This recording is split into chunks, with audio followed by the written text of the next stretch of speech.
Damos comienzo a un nuevo comentario bíblico expositivo. Servidores de Dios. Quien te habla es Manuel Cornejo.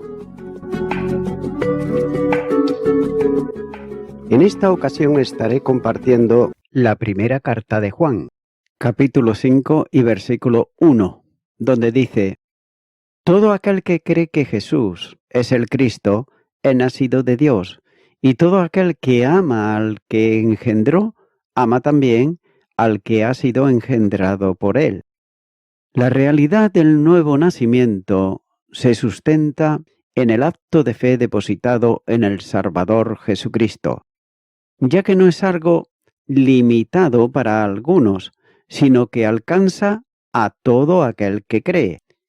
No hay tampoco distinción excluyente para alguno a quienes Dios impide creer. Por tanto, Juan afirma que la salvación, con las bendiciones que siguen en el texto, es para todo aquel que cree. Y esta misma verdad está expresada en el Evangelio, en el famoso versículo del Evangelio de Juan, capítulo 3 y versículo 16. A todo aquel que cree, se le concede ser hecho hijo de Dios, sin exclusión alguna. Juan capítulo 1 y versículo 12 dice: mas a todos los que le recibieron, a los que creen en su nombre, les dio potestad de ser hechos hijos de Dios. Es bueno considerar la ortodoxia de la fe, que define lo que ha de ser recibido para salvación, que Jesús es el Cristo. Ya que algunos negaban que Jesús es el Hijo de Dios, como por ejemplo el capítulo 2 y versículo 22, y por tanto negando con ello la esencia de la fe, que es confesar que Jesucristo es Dios. La verdadera fe acepta la verdad de que Jesús es el Cristo, esto es, el Mesías, que es el Hijo de Dios, y por tanto Dios en unidad con el Padre y el Espíritu. Y eso trae aparejada la confesión de la deidad de Cristo y su encarnación, ya que ambas cosas conjugan la realidad de quién es Jesús. Una fe sobre esa base concuerda con la confesión que los apóstoles hicieron acerca de quién es Jesús, cuando Pedro dijo: tú eres el Cristo, el Hijo del Dios viviente. Mateo capítulo 16 y versículo 16. Y esa, nótese que fue también la confesión de Marta, la hermana de Lázaro, cuando le dijo: yo he creído que tú eres el Cristo, el Hijo de Dios, que ha venido al mundo. Juan capítulo 11 y versículo 27. Esa es la razón por la que Juan escribió el Evangelio, cuando dice: pero estas cosas se han escrito para que creáis que Jesús es el Cristo, el Hijo de Dios, y para que creyendo tengáis vida en su nombre. Juan capítulo 2 y versículo 31. Creer en Cristo de ese modo es reconocerle como el enviado del Padre y Salvador del mundo.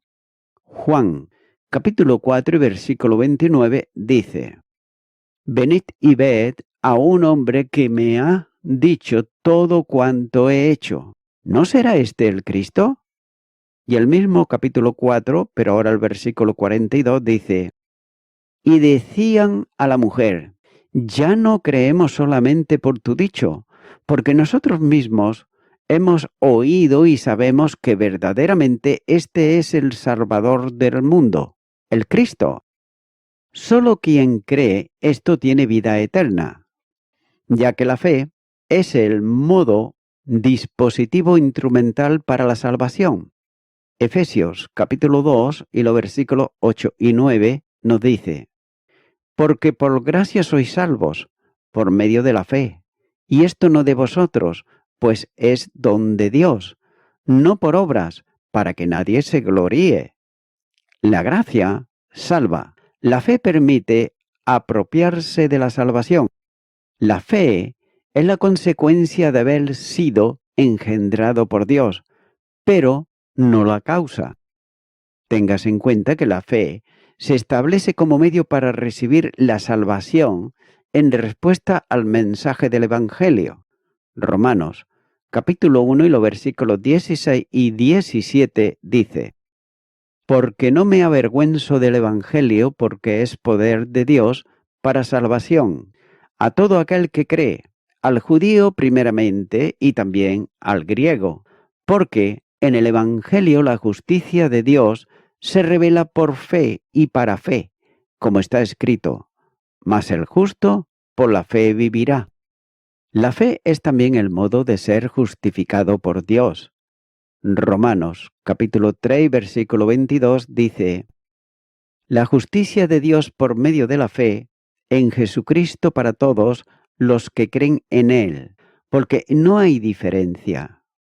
Romanos, capítulo 5 y versículo 1 dice: Justificados pues por la fe, tenemos paz para con Dios por medio de nuestro Señor Jesucristo. Y Gálatas capítulo 2 y versículo 16 dice: Sabiendo que el hombre no es justificado por las obras de la ley, sino por la fe de Jesucristo. Nosotros también hemos creído en Jesucristo para ser justificados por la fe de Cristo y no por las obras de la ley, por cuanto por las obras de la ley nadie será justificado. La fe salvadora acepta tanto la obra como la persona de Jesucristo. La obra de la cruz sería estéril para salvación si el que muere sustitutoriamente por el pecador no fuese el Hijo de Dios, el que es Dios en la unidad del ser divino.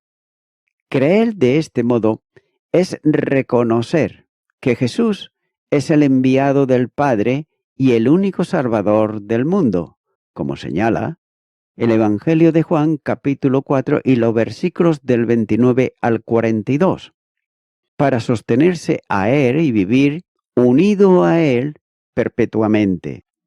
Y note que anteriormente enseñó que el amor es lo que revela la realidad de la confesión de fe.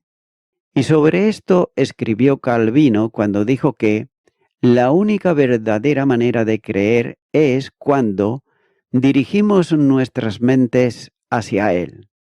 Además, creer que Él es el Cristo es esperar de Él todas aquellas cosas que han sido prometidas con respecto al Mesías.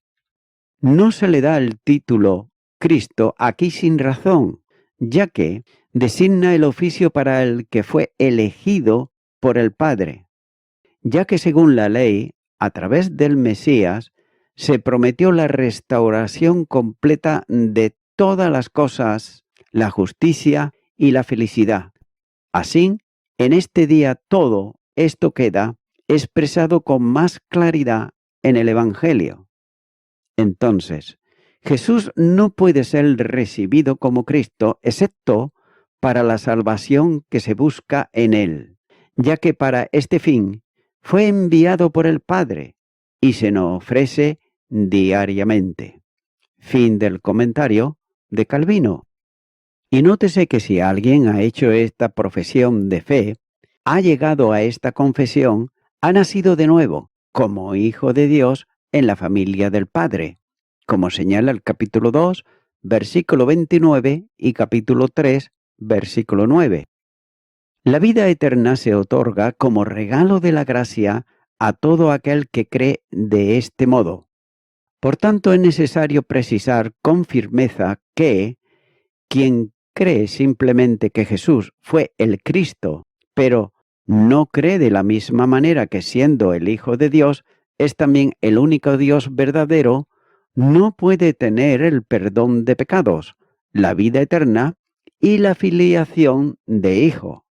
Así pues, la consecuencia de la fe, según Juan, es que quien cree en el Hijo es nacido de Dios. La salvación no es un cambio de fe intelectual, sino un nuevo nacimiento que solo Dios, que salva, también genera. El verbo en voz pasiva significa nacer como ocurre en este lugar, pero también en voz activa, que equivale a engendrar. Por tanto, quien nace de Dios es porque también ha sido engendrado por Él, engendrado para ser hijo de Él. Y esta es una verdad reiterada en la epístola, por ejemplo, capítulo 2, versículo 29 y también capítulo 5, versículo 4. El creyente es nacido por la voluntad del Padre, lo que significa un verdadero engendramiento en el orden espiritual. Juan capítulo 1 y versículo 13 dice: los cuales no son engendrados de sangre ni de voluntad de carne, ni de voluntad de varón, sino de Dios. Note que el agente ejecutor del nuevo nacimiento es el mismo que ejecutó la concesión virginal de Jesús en el seno de María, esto es, Dios, el Espíritu Santo. Capítulo 1 y versículo 14 dice: y acá el Verbo fue hecho carne y habitó entre nosotros, y vimos su gloria, gloria como del unigénito del Padre, lleno de gracia y de verdad. Y el Evangelio de Lucas, capítulo 1 y versículo 35, dice: respondiendo el ángel le dijo: el Espíritu Santo vendrá sobre ti, y el poder del Altísimo te cubrirá con su sombra. Por lo cual también el santo ser que nacerá será llamado Hijo de Dios. Y es que por esa razón, los que son hechos hijos de Dios tienen a Jesús como el primogénito entre los hermanos. Hebreos, capítulo 2 y versículo 11 dice: porque el que santifica y los que son santificados de uno son todos, por lo cual no se avergüenza de llamarlos hermanos. Note que nadie que es engendrado niega el amor al que lo engendró. Y esa expresión que afirma que el que es engendrado ama al progenitor pone de manifiesto el respeto o la piedad filial, ya que quien es engendrado recibe todo de quien lo ha engendrado, comenzando, por ejemplo, por la vida y el ser. Es una condición de relación natural y lo es más todavía en el terreno espiritual.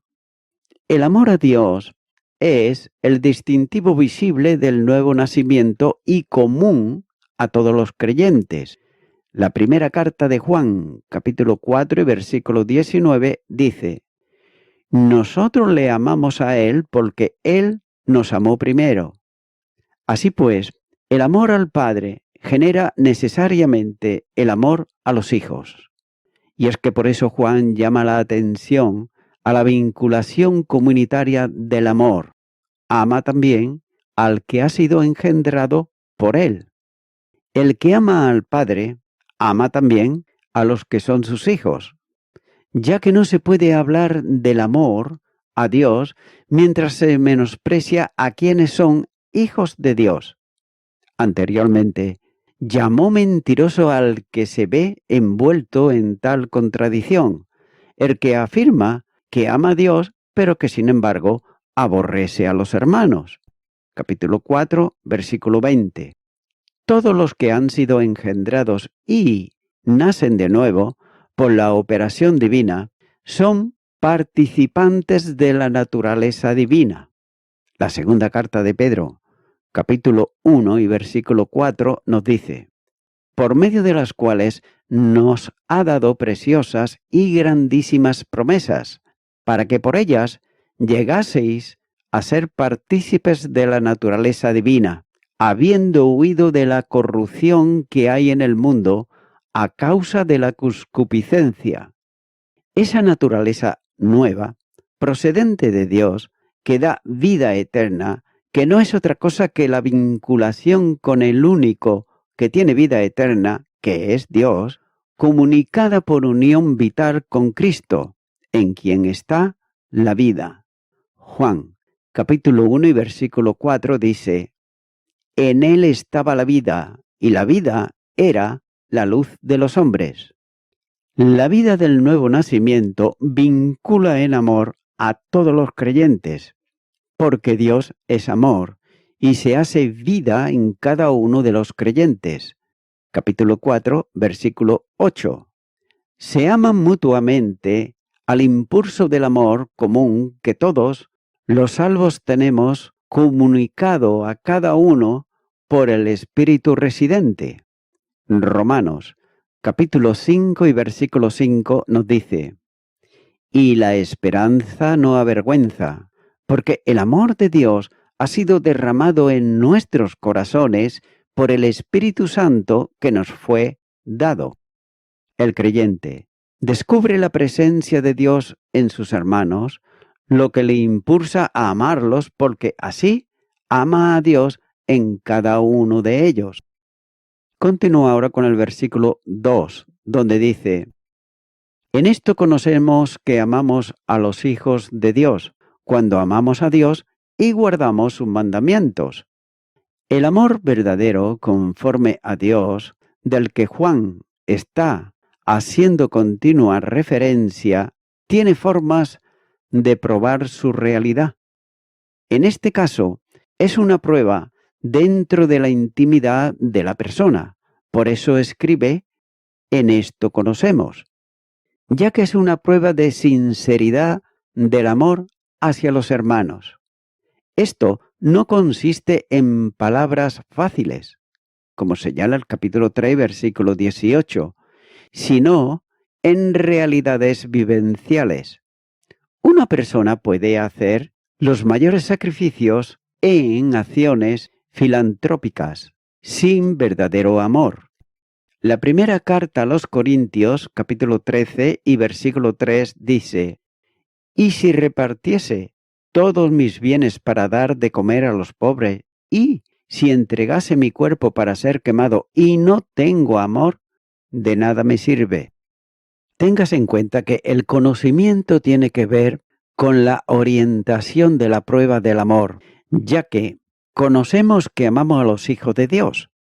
Nótese también que la presencia del pronombre demostrativo en dativo, ya que esto es el inicio de la frase anterior y por consiguiente Juan va a estar dando dos pruebas que sirvan para evidenciar la realidad del amor. Así entendemos que realmente amamos a los hijos de Dios, de modo que estaremos ciertos de que el amor es un amor auténtico.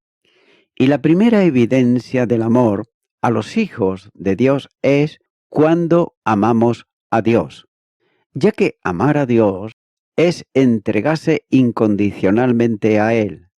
Es como se ha dicho reiteradamente el fruto del Espíritu en Gálatas capítulo 5 y versículo 22, ya que se trata de un amor a Dios genuino y auténtico. Y por tanto, amando a Dios, se ama también a los que son objeto de su amor.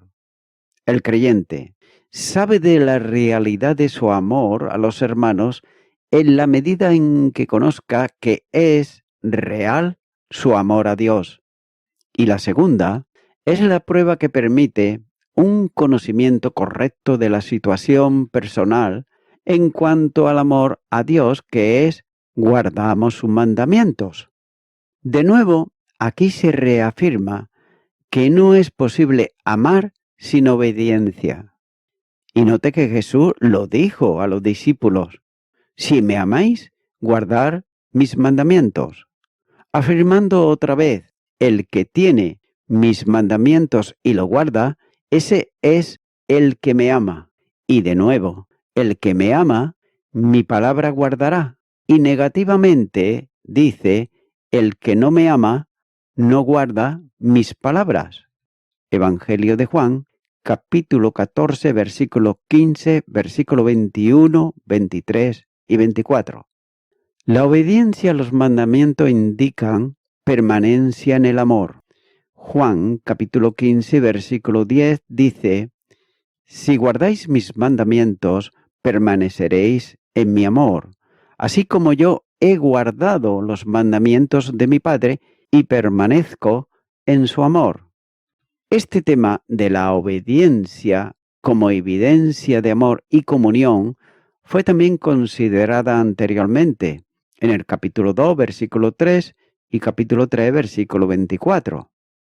Pero, sin embargo, la obediencia a los mandamientos va ligada íntimamente al amor a los hermanos, puesto que es demandado por medio de un mandamiento. Juan, capítulo 3 y versículo 34 dice: Un mandamiento nuevo os doy, que os améis unos a otros, como yo os he amado, que también os améis unos a otros. Ya que no se puede hablar de obediencia a Dios sin amor hacia los hermanos. Y nuevamente el Espíritu, por la palabra, demanda de nosotros una reflexión íntima y también personal sobre la realidad o no del amor a Dios que proclamamos repetidamente. Amar a Dios, para algunos, se limita a cumplimiento de las normas doctrinales, de los grandes temas de la fe, de la defensa de la verdad. Y note que todo esto es necesario, todavía más excelente. Pero nadie que ama a Dios puede desentenderse de lo que ha enseñado en la palabra.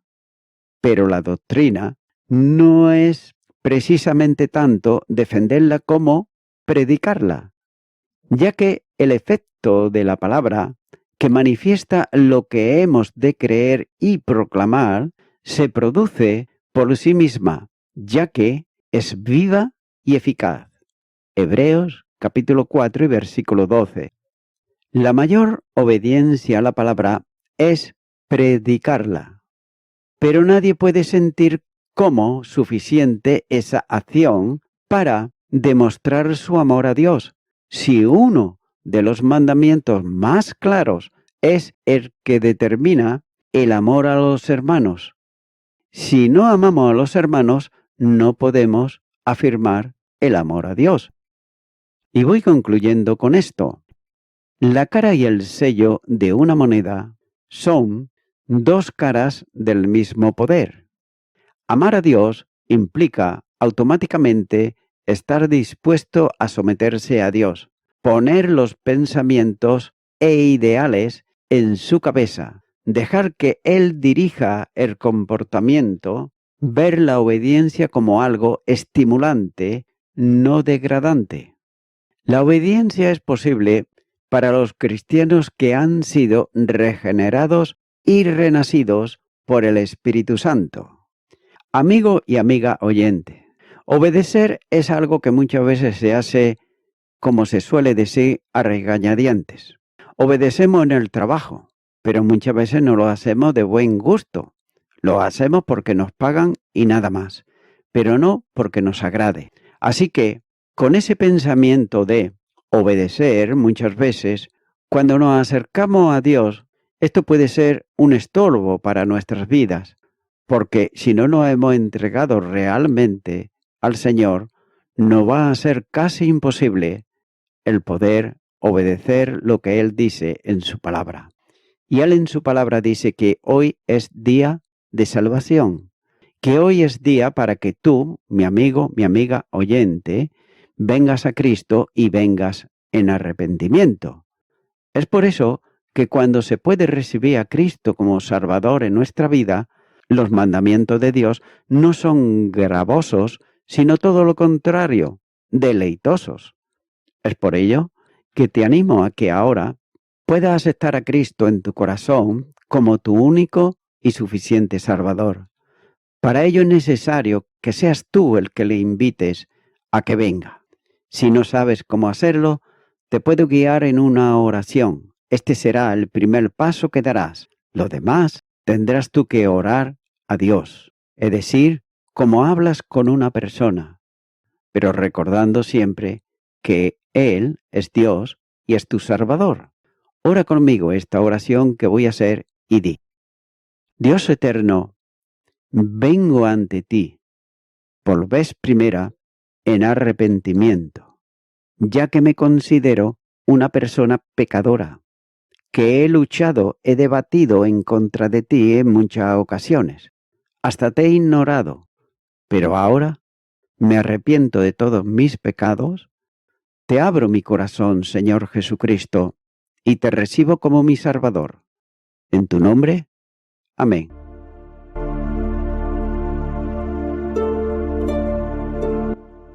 Amigo y amiga oyente, si tú has hecho esta oración de corazón, te recomiendo que comiences a orar a Dios, en primer lugar, en el nombre del Señor Jesucristo.